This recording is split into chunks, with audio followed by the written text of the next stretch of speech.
Bienvenue dans cette nouvelle vidéo, je m'appelle Laura, je suis web designer et consultant Squarespace et aujourd'hui on va voir comment créer un menu déroulant sur son site Squarespace. Donc on va faire ça intégralement en natif, on va vraiment voir on va dire les paramétrages de base et vous allez voir c'est très simple. De manière générale quand même un petit mot avant de commencer, les menus déroulants c'est quelque chose qu'on voyait beaucoup il y a peut-être 10 ans sur les sites web. Aujourd'hui la tendance est quand même à des sites beaucoup plus minimalistes, donc on y va quand même tranquille sur les menus déroulants, ok. Le menu déroulant, vous voulez l'utiliser pour, par exemple, spécifier, séparer, on va dire, vos différentes offres, par exemple, ça peut être une idée. Typiquement, c'est ce qu'on va faire là. Si je passe ma souris sur les accompagnements, on voit que j'ai les séances de naturopathie et équilibre hormonal féminin, etc. Donc on va créer un menu déroulant de ce type-là pour différents types d'offres, et c'est parti. Donc dans l'interface Squarespace, on va aller dans Site Web, et ici, on va venir créer du coup notre menu déroulant dans la navigation principale, d'accord? Donc ce qu'on va venir faire, c'est cliquer sur le petit plus, et ce qu'on va venir rajouter, on va descendre un peu, c'est bien un menu déroulant. Alors, ici, je vais du coup donner un nom, on va dire, à la page, sachant que la page, cette page-là, n'existera pas en tant que telle, ne sera pas une vraie page. Je vous montrerai après concrètement comment ça va se présenter. Donc on va l'appeler par exemple les accompagnements. Voilà, je vais faire entrée. Donc j'ai bien ma page ici, les accompagnements, qui est là, mon menu déroulant plutôt, mais on voit que pour le moment il n'y a strictement rien dedans. Donc moi ce que je veux c'est plutôt le mettre en dessous de l'accueil, donc je vais cliquer dessus pour le décaler. Voilà, donc on voit que l'interface se met à jour tout seul. Faites attention à ça aussi de manière générale sur vos sites, à ce que l'ordre, on va dire, des éléments dans votre navigation soit cohérent et soit stratégique.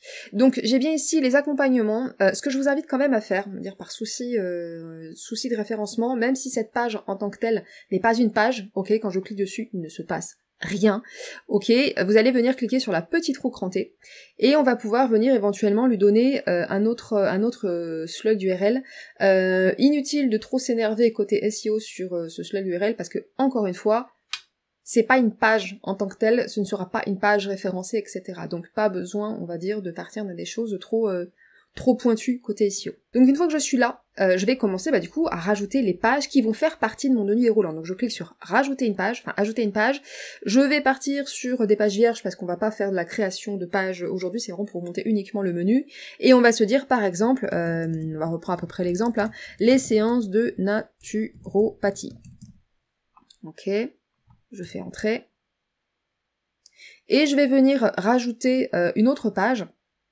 Voilà, une page vierge, et on va dire que cette fois-ci, par exemple, ça va être, les massages.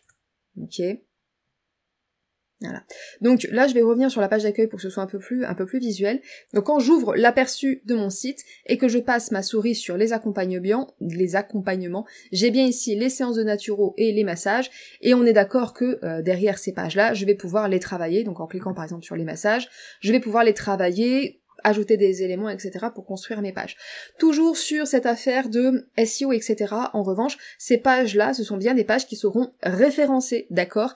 Donc, ce qu'on veut faire, c'est travailler le SEO de ces pages. Donc on n'oublie pas d'aller dans les paramètres en cliquant sur la roue crantée, et ici, on va pouvoir travailler du coup le slug URL, donc l'URL, en fonction de nos objectifs SEO, et on n'oublie pas de le faire pour les deux, et on n'oublie pas non plus d'aller ici dans SEO pour modifier éventuellement le titre SEO et votre description SEO. Comme n'importe quelle page, vous allez pouvoir avoir ici les fonctionnalités avancées pour ajouter du code CSS ou du code JavaScript directement sur la page concernée. Je vais cliquer sur fermer, et je vais revenir sur l'accueil.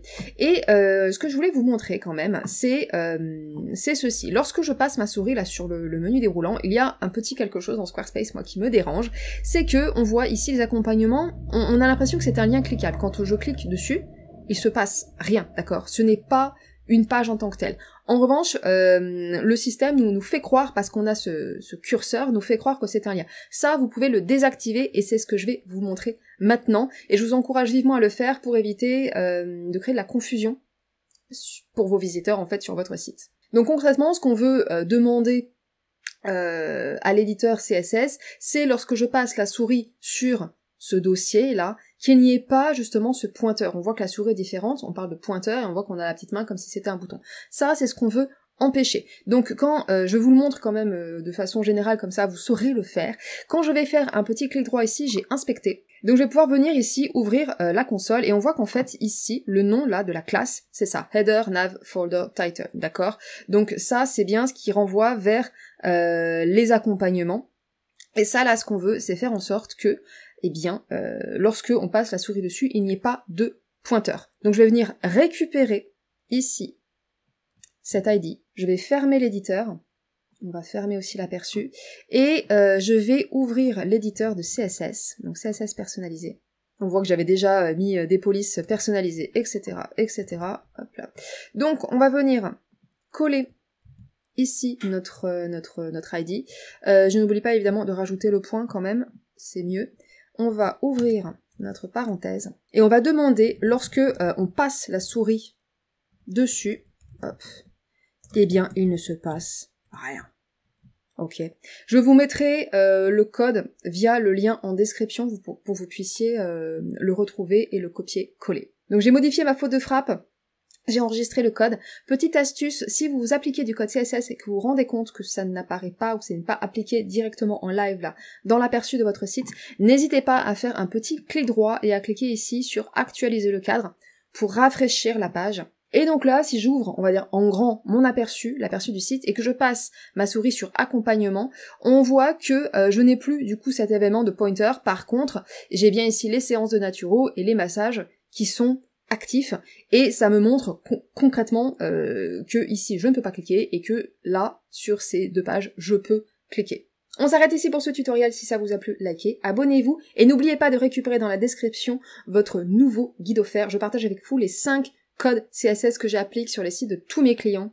C'est cadeau, c'est gratuit, c'est pour vous. N'oubliez pas de le récupérer, et je vous dis à bientôt. Bye bye.